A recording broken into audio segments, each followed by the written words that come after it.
Sir ನಮಸ್ಕಾರ ರೀ. ನಮಸ್ಕಾರ ಸರ್. ಯಾವ ಊರು ತಮ್ಮದು? ನಂದು ಕಬ್ಬಾಳಿ ಸಲ ಆದ್ಮೇಲೆ ಸರ್ ಡಾಕ್ಟರ್ ಪ್ರವೀಣ್ ಬಾಬು ಅವ್ರ ಹತ್ರ ದಾವಣಗೆರೆಗೆ ಎಷ್ಟು ದಿನ ಆಯ್ತು ತಾವು ಬಂದು? ಒಂದು ತಿಂಗಳಿಂದ ಬಂದಿ ಸರ್. ಏನು ತೊಂದರೆ ಬಂದಿದ್ರಿ ಸರ್? ನನಗೆ ಯೂರಿನ್ ಇನ್ಫೆಕ್ಷನ್ ಧಾತು ಪ್ರಾಬ್ಲಮ್. ಯೂರಿನ್ ಇನ್ಫೆಕ್ಷನ್ ಆಗಿತ್ತು ಒಂದು, ಆಮೇಲೆ ಮೂತ್ರದಲ್ಲಿ ಧಾತು ಹೋಗ್ತಾ ಇತ್ತು ಹೌದಲ್ಲ, ಆಮೇಲೆ ಸ್ವಪ್ನಸ್ಖಲನನೂ ಆಗೋದು, ವೀರ್ಯ ಹಂಗೆ ಔಟ್ ಆಗ್ಬಿಡೋದು ಅಲ್ವಾ, ಅದು ಹೋಗಿ ಹೋಗಿ ವೀಕ್ನೆಸ್ ಆಗಿತ್ತು ಕರೆಕ್ಟಾ?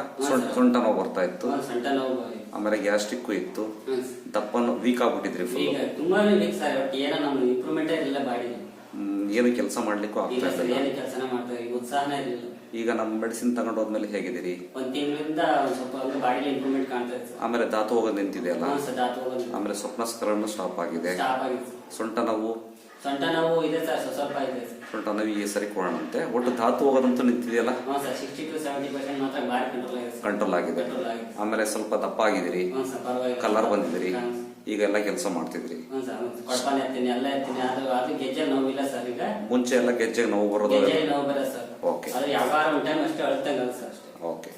ಆಮೇಲೆ ನಮ್ಮ ಮೆಡಿಸಿನ್ ಏನಾದ್ರು ಸೈಡ್ ಎಫೆಕ್ಟ್ ಇದೆಯಾ? ಇಲ್ಲ ಸರ್, ಸೈಡ್ ಎಫೆಕ್ಟ್ ಏನಿಲ್ಲ ಸರ್. ನಿಜ ಹೇಳ್ತಿದ್ದೀರಲ್ಲ? ಡಾಕ್ಟರ್ ಲಂಚ ಕೊಟ್ಟು ಈ ತರ ಹೇಳಿಸ್ತಾ ಇಲ್ಲ? ಓಕೆ, ಒಟ್ಟು ಆರಾಮಾಗಿದೆಯಲ್ಲ?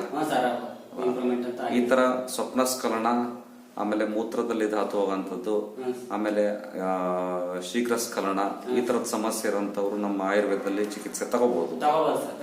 ಇಂಪ್ರೂವ್ಮೆಂಟ್ ನಿಮಗೆ ಆಗಿದೆ, ಇದಕ್ಕೆ ನೀವೇ ಉದಾಹರಣೆ ಅಲ್ವಾ? ಓಕೆ, ಖುಷಿ ಇದೆಯಲ್ಲ?